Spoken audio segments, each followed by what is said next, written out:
You see how I can't stand myself? Yeah. It's because I'm priceless.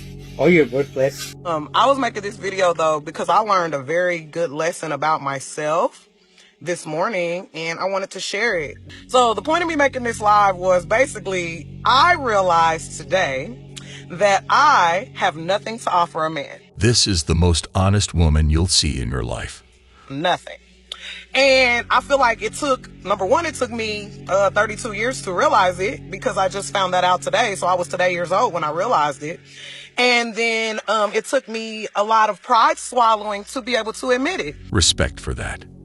I feel like I don't have anything to offer to a man because a man asked me what I had to offer him. And it was the way he asked that made me realize that I don't.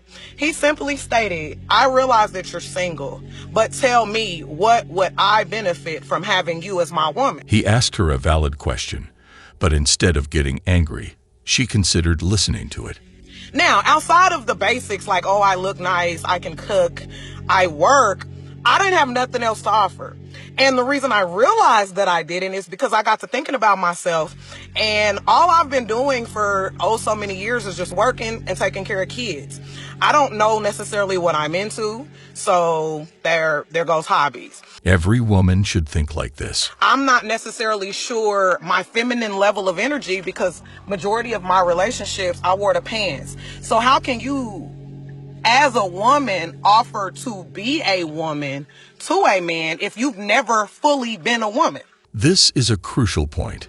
I am a woman because I'm a female, but I'm talking about like actually be a woman, like to a man. I've never experienced that, so I don't know what that feels like. So I can't honestly say that I have anything to offer as far as a woman outside of just being a woman. So that means all I really do have to offer is some pussy because I'm a woman and we have one.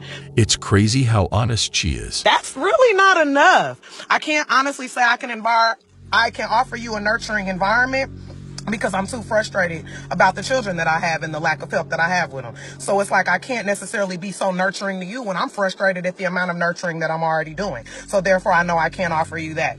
I can offer cooking for you, but then to me, it comes at a price because if you're coming and you're sitting and you're eating my food and you're not providing any of it, I'm a feel away. So now I'm offering you bitterness. The first rule to making yourself better is accepting your flaws.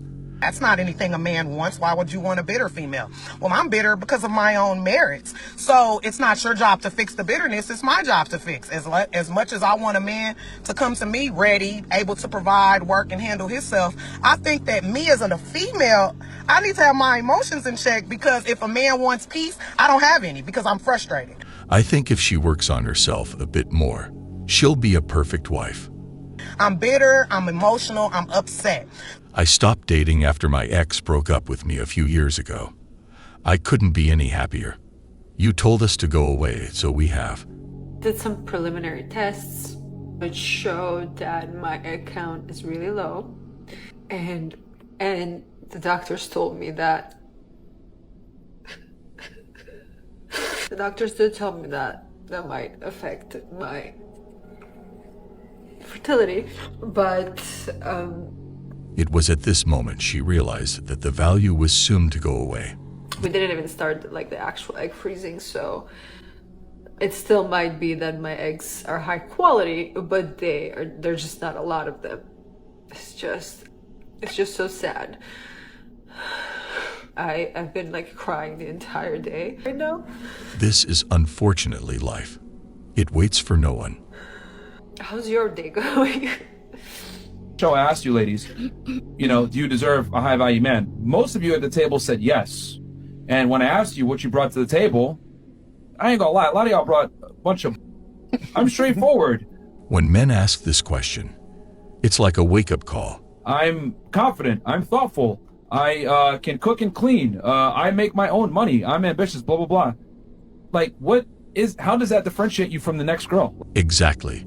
It is not something out of the ordinary. Like, any girl can really bring that to the table, to be honest with you. Get a maid. Like, this guy is rare. The things that you're bringing to the table are not. So how can you possibly think that's a fair trade for the man?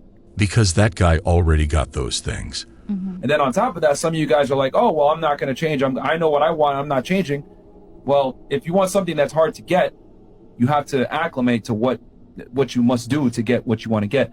The worst trap is the mentality of never wanting to change for the best. But again, we live in this world where women think I deserve what I want, regardless of how I behave, and I'm not going to change, and that guy should accept me. He will not accept that. But it's the phase where it's like you're going to go and explore your options and have your journey of self-discovery. And then right around 29 years old, 30, 31, that's what I peg as the epiphany phase. And that's when women want to get right with God. And that's when they want to like settle down. And But it is usually too late for that. they want to have, 2.5 kids and a golden retriever in the yard. And that's when you'll hear women say, "Where are all the good guys? Where are all the nice guys?" It's crazy how that always happens. But they were left back in your 20s when you didn't want to sort of put a bet on a guy who had some potential. And now you're kind of out at 33, 34, as far as your selection is concerned. Meanwhile, men at about 30 are on their ascent to their sexual market value peak because it takes longer for a man. It takes longer for a man, but the more he ages, the more experienced and rich he gets. To achieve the things that makes him maximally attractive and maximally arousing. So the guy might have, if he's played his cards right and he's maximized his potential, by the time he gets to about 36 years old, that's when he is at his peak sexual market value. Even in his personality and money. And has, if he's done everything right, money, muscles, and game, he has the same selection, or if not better selection, than the girl who's 23 years old. I'm single at 30. Statistically, I've avoided my first divorce.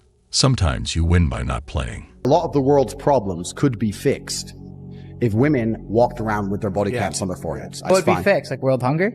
Everything would be fixed, bro. He makes a great point. Just listen to his reasoning. I'm talking about society at large could benefit from that scenario. What does that fix? Because you have to extrapolate it. Look at it the meta point. If women can't just sleep with anybody and everybody because they're going to be known for it and shamed for it, then they will think twice and keep their value untouched. they're going to be very, very selective with who they sleep with. If they're very, very selective, then men are going to have to be very, very hardworking and very, very dedicated to becoming a man worth sleeping with. So now men are going to be more honorable. Men are going to try harder. Men are going to be more interested in making sure that they're a person who's upstanding in society. And the same thing on the other end. Women are going to be very selective who they choose. They're more likely to stick with a guy through thick and thin because they don't want to add a new number to their head. Did he come right out and say, "I'm looking for a submissive wife"? Did he use that language with you? I didn't see it as a red flag then, but I would look at it as a red flag now. Why?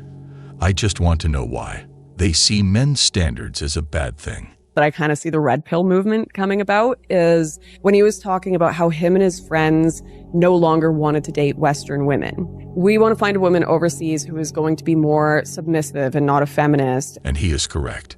And going to be, a proper feminine woman. When it comes to girls and their friends, right? Isn't it funny that they'll have an issue with you as a guy, but they don't talk to you directly? They say, "You know what? Let me hit up my girlfriend, ask her opinion." And they can say, "You know what? My man, I have an issue with him. He talked to him one-on-one." No, go to her friend. Instead of talking to him, they go ask each other. "Hey girl, this is happening. What do you think?" It's just like, the answer, but you want to feel comfortable getting that reassuring bad news. So it's just like, they know the truth, but they go to their friends to reaffirm their bad decisions. Yeah, pretty they much. really do. That only leads to more problems and the relationship's value going down as they argue. You're chasing a man so much. You're being proactive woman. You're calling him all the time. You text him, "Where are you? Why you are not calling me? Who are you with? Are you talking with other girls? Do you love me? Do you miss me? Do you want to be my boyfriend? Do you want to marry me?" This will only chase a man away. That she don't know if she coming or going. She don't even actually know what she looking at.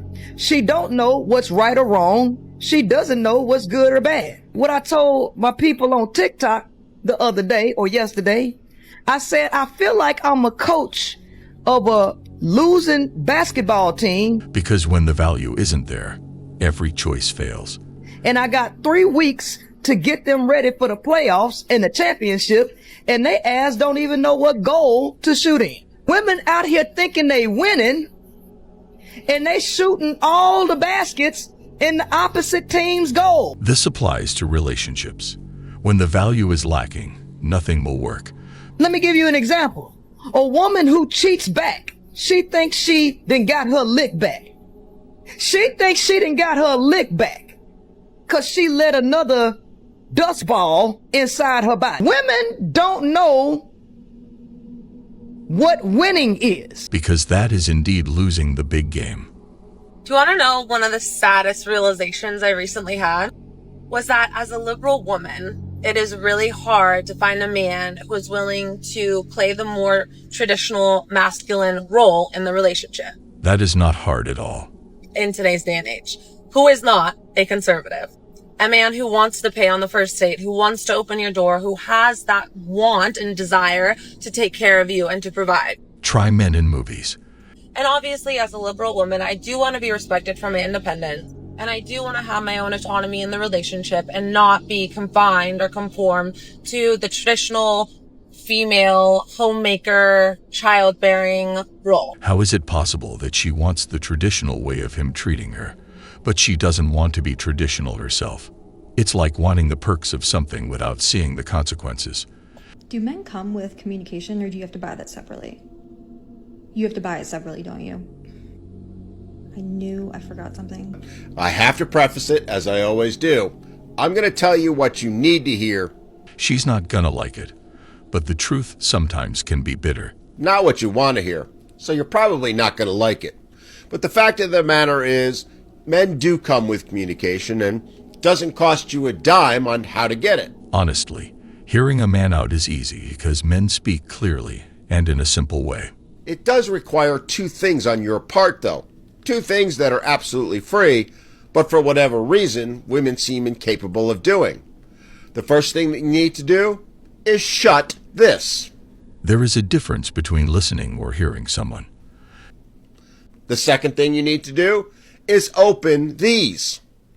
Because you see, men communicate with women all the time, but women don't hear them. Because they are busy trying to prove their point. Because the reality is, women don't hear what men have to say. And along with it goes another absolute truth, that women don't really want to hear what men have to say. That's true.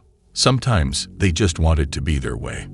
What women really want is attention and validation for their thoughts, feelings, and emotions. What men want is to be understood and respected. The men's, well, to women, those are irrelevant. It goes in one ear and out the other, and no, I'm not trying to imply that there's nothing in between to stop them. The truth of the matter is, women expect men to communicate like they do. Men communicate directly and simply.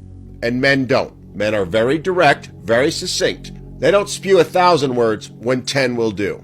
And if women took the time to actually sit down and listen to what men said, they would realize that men communicate with them all the time. High-value men only speak when needed.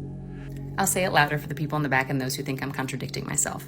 Your physical appearance does not define your value. How you look, how tall you are, how much you weigh does not define your value. Exactly. Some women of the modern age think that just good looks are enough. She's a stranger on the internet, but the fact that she is able to call herself pretty tells me that she has taken ownership of that word and it no longer has power coming from anyone else directed towards her. Looks are not a standard. Personality and morals are, and especially respect. Well, guys, that was all for today. We'll be back soon.